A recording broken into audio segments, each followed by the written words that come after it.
हम देख रहे थे वर्ण। तो वैश्य का स्वभाव ब्राह्मण क्षत्रिय का देखा, अब वैश्य का स्वभाव कैसा होगा? सामंजस्य, दोनों में समानता कैसी रहेगी, दोनों में भाव कैसा रहेगा, मन का भाव, वो हमें वैश्य वर्ण बताएगा। और क्षुद्र मतलब कि सेवा भाव, जिसमें सेवा भाव होता है, दोनों के बीच में सेवा भाव कैसा है। पति कहेगा भी मुझे पानी चाहिए, तो पत्नी पानी लाकर देगी, सेवा करेगी। हम्म, बाहर से आया है तो खाना तैयार रखेगी। तो ये उसका स्वभाव, नेचर बताएगा। अब जिसके वर्ण में ब्राह्मण ब्राह्मण है, तो वर्ण मिल गया है, मतलब कि ठीक है, ब्राह्मण क्षत्रिय है तो भी मिलेगा, ब्राह्मण वैश्य है तो भी मिलेगा। और यदि क्षुद्र ब्राह्मण हो हम्म, तो नहीं मिलेगा। क्योंकि यदि मान लीजिए अ, वर का जो है वर्ण वो क्षुद्र हो, कन्या का ब्राह्मण हो, तो भी ठीक नहीं है। वर का क्षुद्र हो और कन्या का क्षत्रिय हो तो क्या होगा? वो ऑफिस से आकर बोलेगा भाई पानी चाहिए, तो वो बोलेगी भाई मैं क्या नौकरानी हूँ, एक नौकरानी रख लीजिए, पानी भर दूं आपको, टाइम पर खाना दे दूं। तो इसलिए दोनों के नेचर नहीं मिल रहे, एक क्षुद्र वर्ण का एक क्षत्रिय, इसलिए ऐसा हो रहा है। इसलिए वर्ण मित्रता मिल रही है तो उसको एक पॉइंट मिल जाएगा। इसलिए वर्ण मित्रता, इसलिए आपको देख, उच्च वर्ण का निम्न वर्ण से संबंध ठीक रहेगा। जैसे ब्राह्मण का ब्राह्मण हो तो ठीक, ब्राह्मण का क्षत्रिय ठीक, ब्राह्मण का वैश्य हो तो भी ठीक, परंतु निम्न वर्ण का उच्च वर्ण से संबंध ठीक नहीं रहेगा। जैसे क्षुद्र का ब्राह्मण, क्षुद्र से क्षत्रिय, क्षुद्र से वैश्य है? मतलब चढ़ते क्रम में हो तो ठीक रहेगा, उतरते क्रम में ठीक नहीं रहेगा। ये वर्ण हमें बता रहा है। इसके बारे में कोई डाउट है?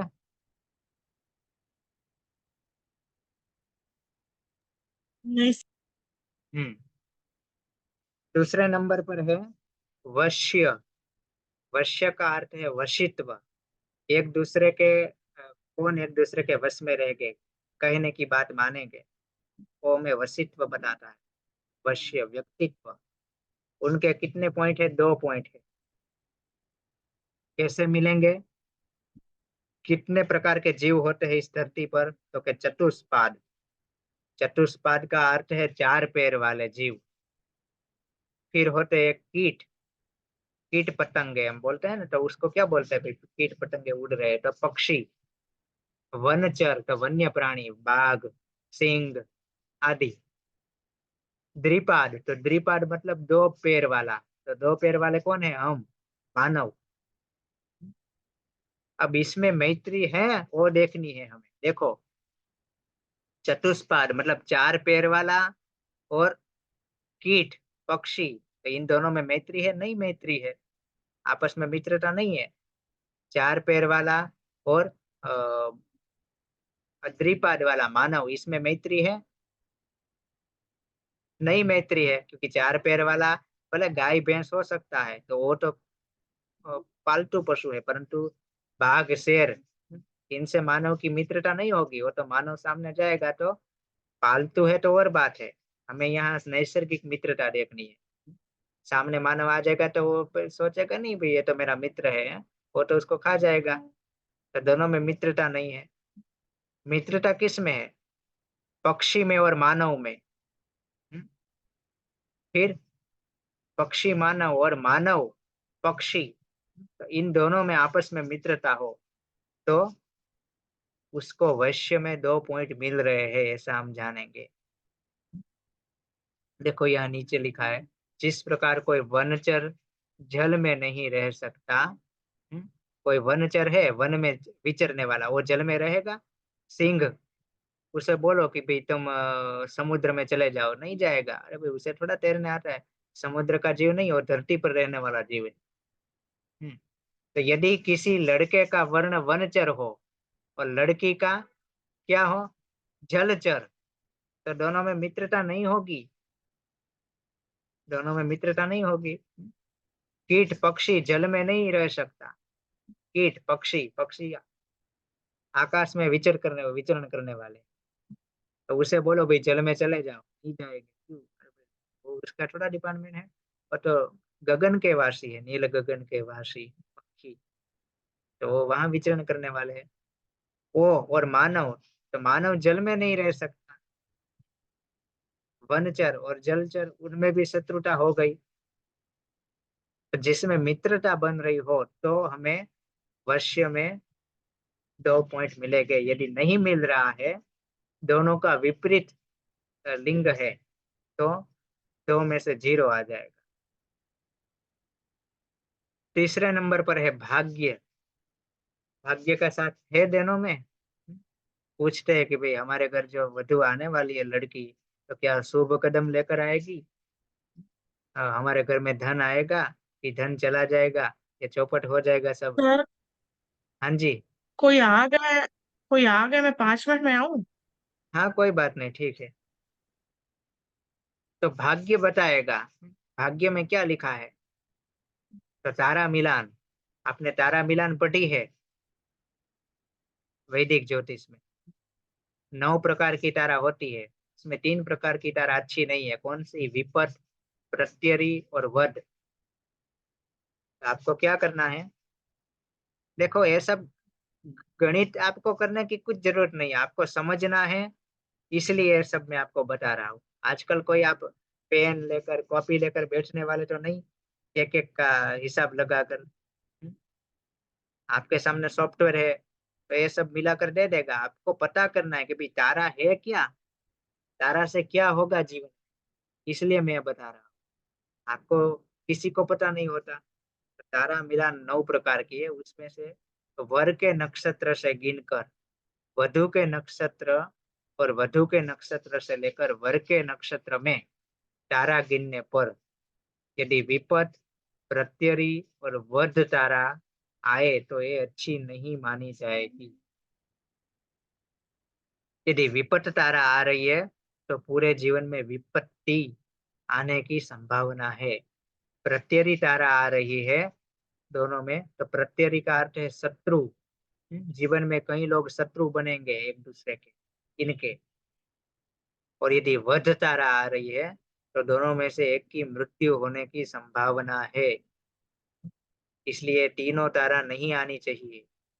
यदि तीनों तारा आ रही है तो 3 में से यहाँ 0 मिल जाएगा आपको, यदि नहीं आ रही है तो 3 में से 3 मार्क्स मिल जाएंगे।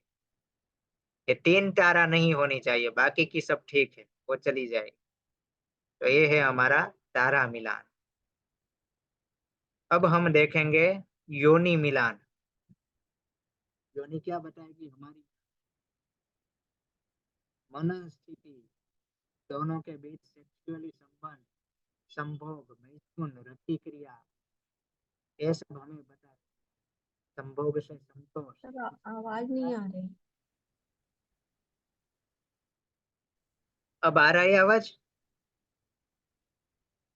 Hello Sanjana ji. Hello. Hello अब सर, आवाज आवाज कट कट के आ रही। अच्छा, एक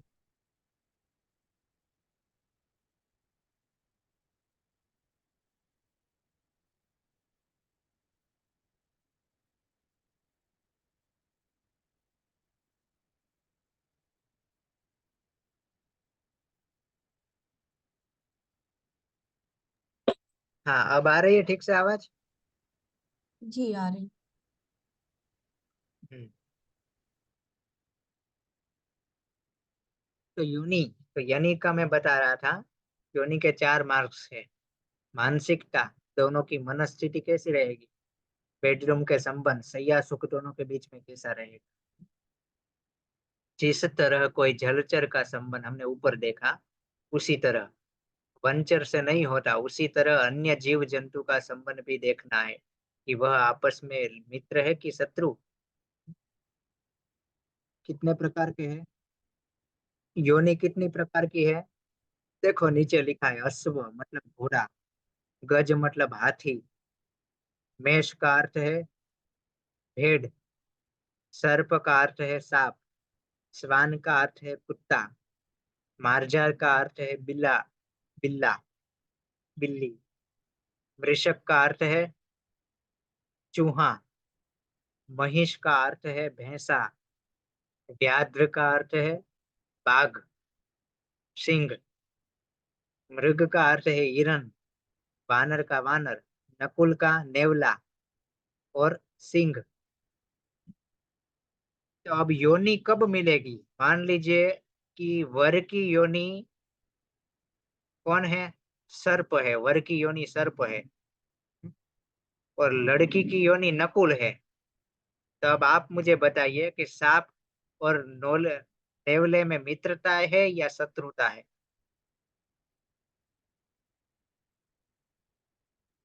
बताइए। शत्रु है।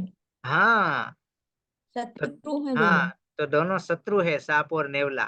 नेवला तो इनको खा जाएगा देखेगा तो मतलब कि 0 आ जी। जाएगा।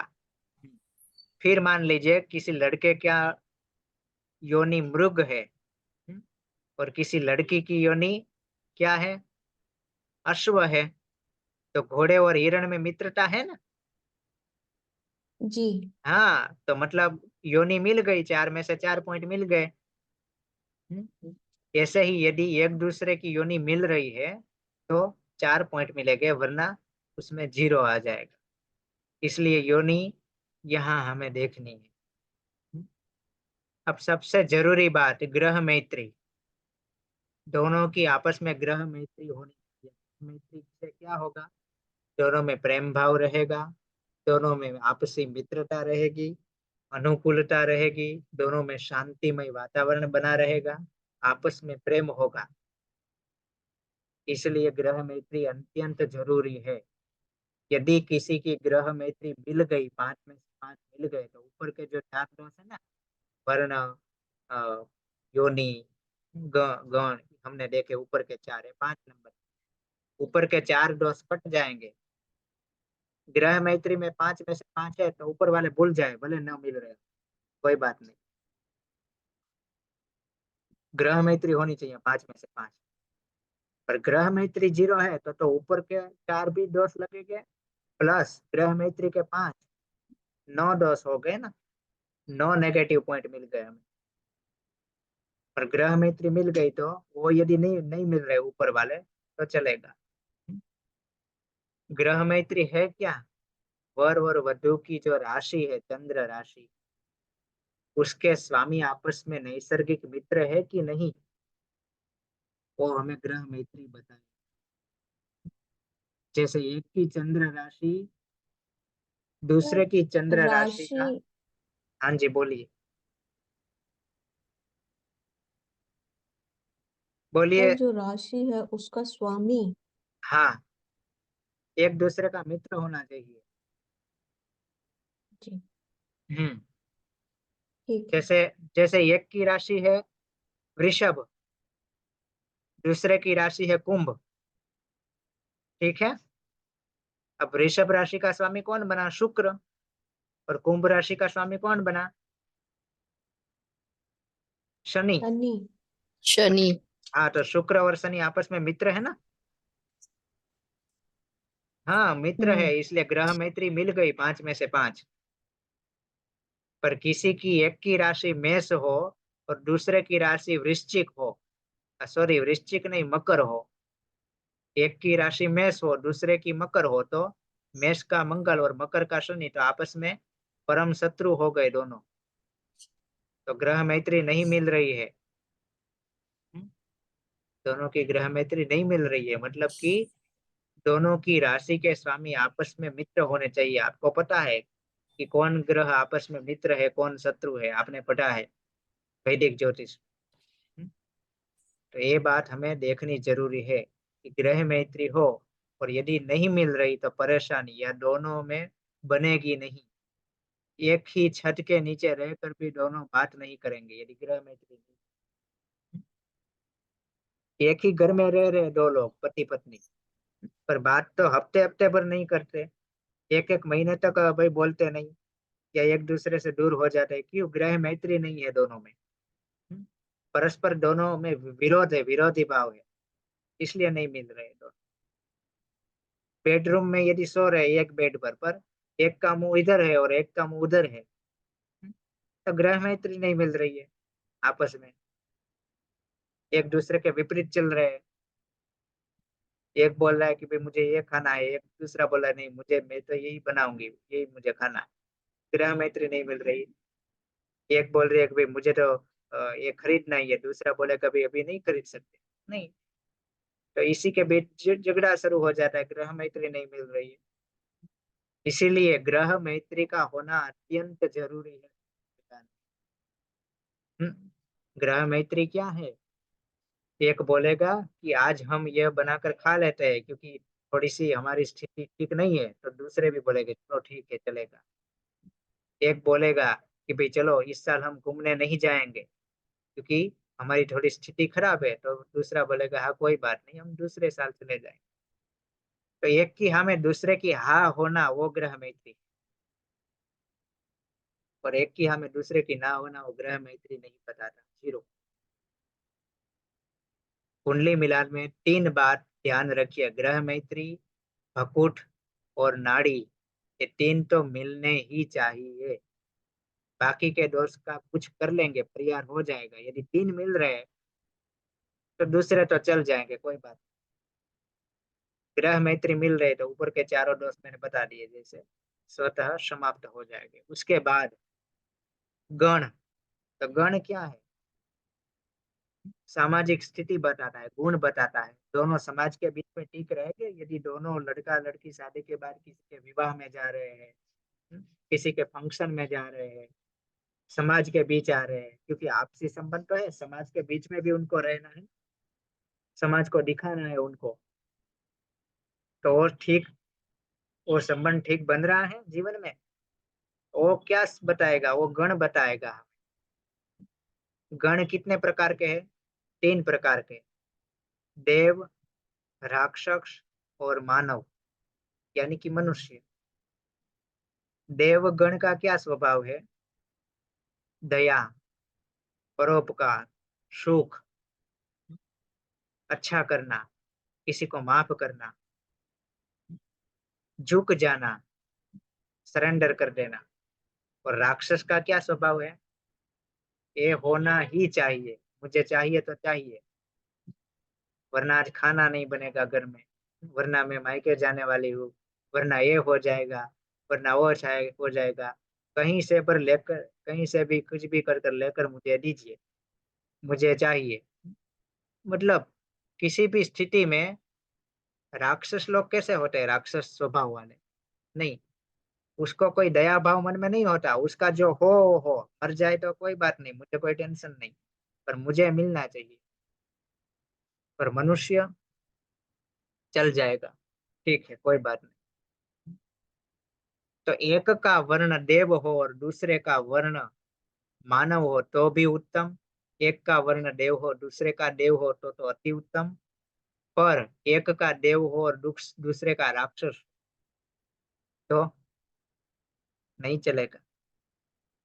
राक्षस वाला इन पर हावी हो जाएगा, जिसका देव वर्ण है ना, या जिसका मनुष्य वर्ण है। एक का राक्षस और एक का मनुष्य हो तो भी नहीं चलेगा, राक्षस वाला इन पर हावी हो जाएगा। नहीं, कुछ भी करो ये होना ही चाहिए। राक्षस वाले कभी झुकेंगे नहीं। एक का देव और दूसरे का मानव हो तो चल जाएगा शु, परंतु एक का राक्षस आ जाए बीच में तो बात ठीक नहीं बनेगी।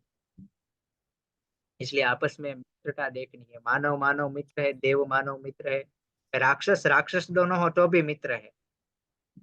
क्योंकि एक यदि उग्रता पकड़ेगा तो दूसरा भी भाई चल रही ने मुझे एक लगा दी तो मैं तो 2 लगाऊंगी, तो सामने वाला बैठ जाएगा। पर एक लगाएगा और सामने वाला रो देगा तो नहीं चलेगा, वो पीड़ित हो जाएगा, इससे दुख देगा, परेशान करेगा पूरी लाइफ। राक्षस मानव नहीं चलेगा, राक्षस देव नहीं चलेगा। देव वर्ण या मानव वर्ण वाले शांत स्वभाव वाले होते हैं, पर राक्षस वर्ण वाले अत्याचारी, हठी, झुकेगा नहीं कभी, ऐसा। हम्म? इस प्रकार के स्वभाव वाले होते हैं। अब हमने अ, 2 देख लिए हैं, 2 बाकी है, गण और एक है नाड़ी, तो वो भी हम देख लेते हैं। गण क्या है? गण तो हमने देख लिया ना, अब हम देखेंगे भकूट। हाँ, भकुट दोष किसे कहते हैं? भकुट दोष देखना बहुत जरूरी है, क्योंकि भकुट से संतान, धन एवं दूसरे का संग, एक दूसरे का संग कैसा रहेगा जीवन में, एक दूसरे का साथ कहाँ तक रहेगा, मैरिज लाइफ कब तक चलेगी, कैसी चलेगी, ये हमें भकुट बताएगा। भकुट दोष 3 प्रकार का बनेगा, 6, 8, षडाष्टक, नवम पंचम और द्विद्वादश। पहला है षडाष्टक 6, 8 का, दूसरा है नव पंचम का और तीसरा है द्विद्वादश का। कैसे देखेंगे? तो कुंडली मिलान में वर वधु की जन्म कुंडली में दोनों की चंद्र की स्थिति आपस में 6, 8, 9, 5 या 2 बार हो तो भकुट दोष होता है। एग्जाम्पल से, यदि वर की कुंडली में चंद्रमा प्रथम भाव में है और वधु की कुंडली में चंद्रमा छठे भाव में है, तो 6, 8 का संबंध बना तो भकुट दोष हो गया।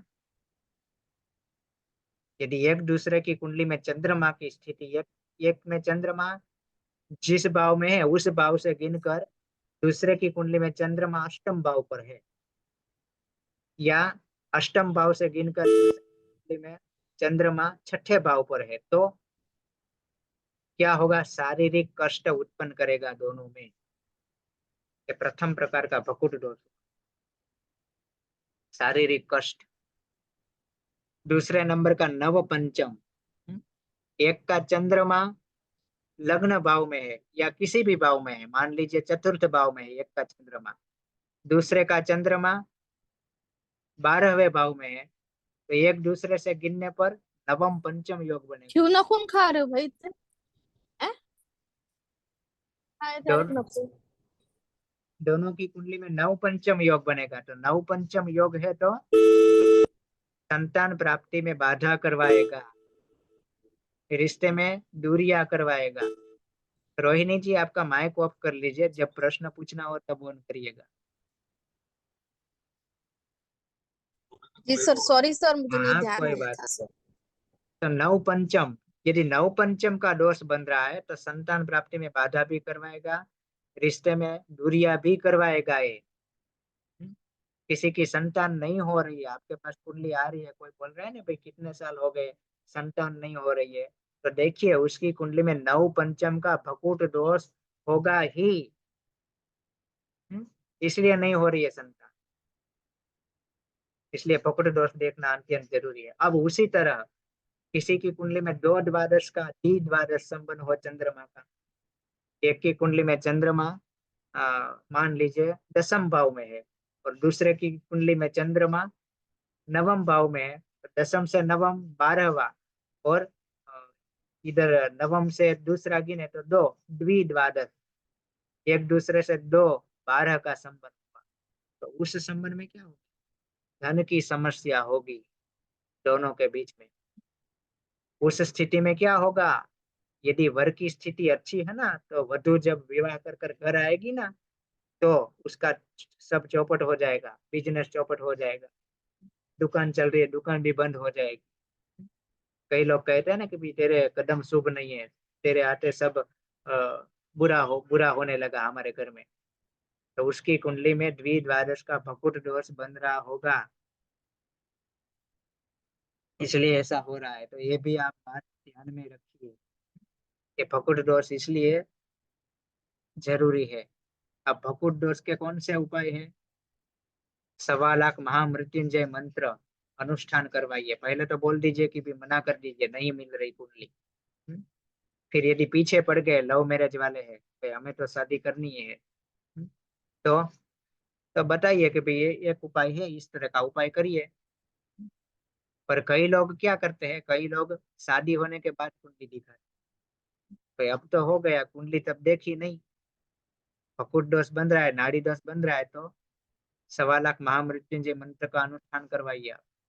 दोनों के नाम का संकल्प कर कर किसी पंडित जी से पूरा अनुष्ठान होता है, महामृत्युंजय मंत्र का लंबे दिनों तक चलता है। दूसरा उपाय है गुरुवार का व्रत करे वधु, स्त्री है गुरुवार का व्रत करे, गुरुवार के दिन स्नान करते वक्त पानी में थोड़ी हल्दी डाले, गुरुवार के दिन केले के पौधे को जल डाले, सुबह शाम रोजाना हनुमान चालीसा का पाठ करे, ये भी उपाय है। अब लास्ट है नाड़ी। तो नाड़ी 3 प्रकार की होती है। नाड़ी से क्या देखते हैं? आयुष्य, स्वास्थ्य और रोग, दुर्घटना, ये हम देखते हैं। शरीर में रक्त प्रवाह एक है या विपरीत है, शरीर की ऊर्जा दोनों की कैसी रहेगी, ये हमें नाड़ी बताती है। नाड़ी कितने प्रकार की है? 3 प्रकार की, आदि, मध्य और अंत्य नाड़ी। यदि दोनों लोगों की एक नाड़ी हो गई तो नाड़ी दोष में 8 में से 0 हो जाएगा, नहीं मिल रही। किसी की भी एक नाड़ी नहीं होनी चाहिए। लड़के की भी आधी नाड़ी और लड़की की भी आधी नहीं मिल रही, एक नहीं होनी चाहिए। लड़के की मध्य, लड़की की मध्य नहीं, एक दूसरे से विपरीत होनी चाहिए। लड़के की अंत्य, लड़की की भी अंत्य, तो भी नहीं मिलेगी। एक की आधी हो और दूसरे की मध्य हो, एक की आधी दूसरे की अंत्य, या एक की मध्य दूसरे की अंत्य, एक की अंत्य तो दूसरे की आधी, मतलब एक दूसरे से विपरीत, समान नाड़ी नहीं होनी चाहिए दोनों में। तो 8 में से 8 मिलेगा, 8 में से 0 बहुत बड़ा दोष माना जाए। आदि नाड़ी दोष बन रहा है, दोनों की आदि नाड़ी है तो विवाद बनेगा, दोनों चिंता बनेगी, तलाक की स्थिति उत्पन्न होगी, संतान से संबंधित समस्याएं होगी, स्त्री को गर्भधारण में समस्या होगी, संतान से कोई कमी होगी। मध्य नाड़ी एक नाड़ी हो रही है तो तलाक, डिवोर्स का योग बनेगा, कोई दुर्घटना, एक्सीडेंट का योग बन सकता है, संतान की चिंता होगी जीवन में। दोनों में से एक की मृत्यु का होना भी मध्य नाड़ी एक होने से देखा गया है। दोनों में से एक की मृत्यु हो जाना, गर्भधारण की समस्या, संतान की समस्या। अंत्य नाड़ी, यदि दोनों की अंत्य नाड़ी है तो तलाक, डिवोर्स, दोनों में से एक की मृत्यु, संतान की प्रॉब्लम, संतान से समस्या, या संतान अपनी बात नहीं मानता, कहा नहीं मानता, संतान से दूर हो जाना, संतान से नहीं ठीक बैठना, गर्भधारण में समस्या, संतान से कोई ना कोई वजह से परेशानी। तो 3 प्रकार की नाड़ी है, नाड़ी दोष भी देखना है। नाड़ी दोष निवारण के कुछ भी उपाय है, वो भी हमें देख। वर वधु की कभी एक नाड़ी नहीं होनी चाहिए। यदि कुंडली में भकुट दोष और नाड़ी दोष है तो उसे बोल दीजिए कि भाई कुंडली नहीं मिल रही, भकुट दोष नहीं है 0, नाड़ी दोष 0 है, तो बोल दीजिए कि भाई कुंडली नहीं मिल रही है, शादी करनी ठीक नहीं है आपके लिए। फिर यदि पीछे पड़ जाए कोई लोग तो अलग बात है, हमें तो बता देना है कि भाई हम तो पहले से आपको बता दे रहे हैं कि यह विवाह ठीक नहीं होगा, मेरी तो ना है इसमें, मतलब हमें ऐसा बोलना है सामने। यदि वर वधु का जन्म एक नक्षत्र में हो परंतु नक्षत्र के चरण अलग हो, आपको पता है ना, चंद्र राशि, चंद्र किस नक्षत्र में, दोनों एक नक्षत्र में होंगे पर दोनों के चरण यदि डिफरेंस होंगे तो नाड़ी दोष नहीं माना जाएगा।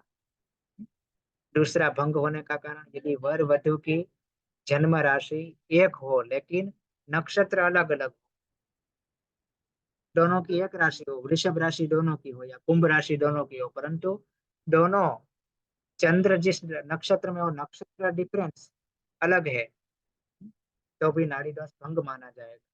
परंतु उपाय करवाना अत्यंत जरूरी है। क्या?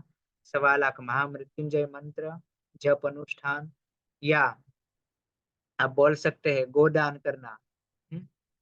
अपने जन्मदिन जब आता है, अपना जन्मदिन वर वधु का, तब गोदान, स्वर्ण दान, अनाज, भोजन और कपड़ों का दान करें अपने जन्मदिन पर, अथवा अपने जन्मदिन पर अपने वजन के बराबर अन्नदान करें, तब नाड़ी दोष का परिहार होगा। सबसे श्रेष्ठ उपाय है महामृत्युंजय मंत्र, क्योंकि ये नाड़ी दोष का सबसे श्रेष्ठ परिहार है। तो इस प्रकार से कुंडली मिलान के 2 विभाग, एक तो कुंडली मिलान कैसी करनी है, और एक गुण मिलान कैसे करना है, ये दोनों इसकी मैं पीडीएफ आपको भेज दूंगा और रिकॉर्डिंग भी भेज दूंगा। आपको 3 बात ध्यान में रखनी है। ग्रह मैत्री 5 में से 5 होनी चाहिए, अकूट 7 में से 7 होना चाहिए और नाड़ी 8 में से 8 होना चाहिए।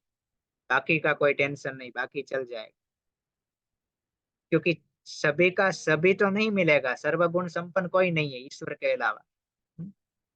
केवल ईश्वर की कुंडली है, वो भी उसमें सर्वगुण संपन्नता हो सकती है। बाकी हम मनुष्य में कोई ना कोई दोष तो होगा ही।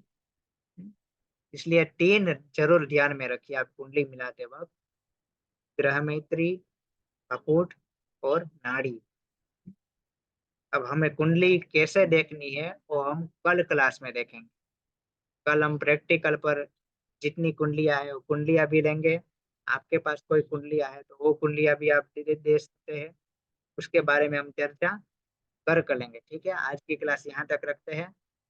शुभकामनाएं। यदि कोई किसी का प्रश्न हो आज की क्लास में तो बताइए।